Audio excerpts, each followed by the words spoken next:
Hermeticism is, to put it simply, is the idea, one of the principles of Hermeticism is the idea that we live in a mental universe, right? And one of the easiest ways that they described this in some of their literature is, if I asked you, Josh, how do you create things? What do you use to create something? Are you actually asking me that question, or are you asking as like a rhetorical Yeah, question? yeah, I'm asking. Yeah, yeah. Oh, like what do I No, no, no, use I'm to asking you right now. What would you, Okay.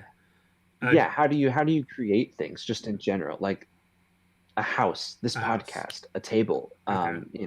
I would say anything, I would like say how do you, I would say how would I create things? It starts with imagination first. So I've got to visualize what I want, or I guess a solution to a problem that I have first, and try to. I think that's like the hmm first step in creating anything is to try to figure out what you want to hmm create first. But then I don't know, various tools, hmm various instruments, and materials. I have no idea what that question really means, so I feel like I'm giving the worst answer in Yes. the world. Okay. No, no, no, no, that's perfect. You literally, you gave a perfect answer. So the first thing you said was, oh, you got to think about what you want to create first, and then you need tools and materials, right?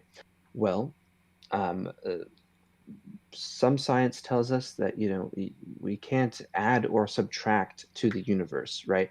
Matter doesn't just disappear. Things don't come out of nowhere, It right? just gets A manipulated. house doesn't just pop up. Yeah, exactly. You cut down a tree, you take the wood, you form it into a house. You need materials to create, right? But the other way that we create, like you just said, is in your head first. You can visualize a house being made. You can visualize nothing and then visualize a house, and it didn't take you anything. You didn't add or subtract materials. It's just there.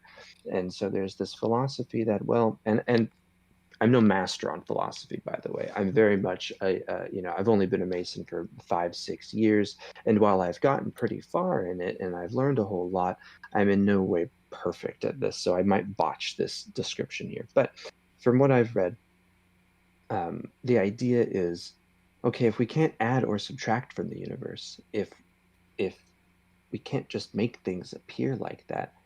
Um, how did all this come to be? Where did all this come from? It couldn't have come from nothing. It had to come from somewhere. But if we can't trace an origin, well, it's mental. Everything here is created in the mind of something. It's not in the mind of some creature or some entity necessarily, but just this is all a mental projection.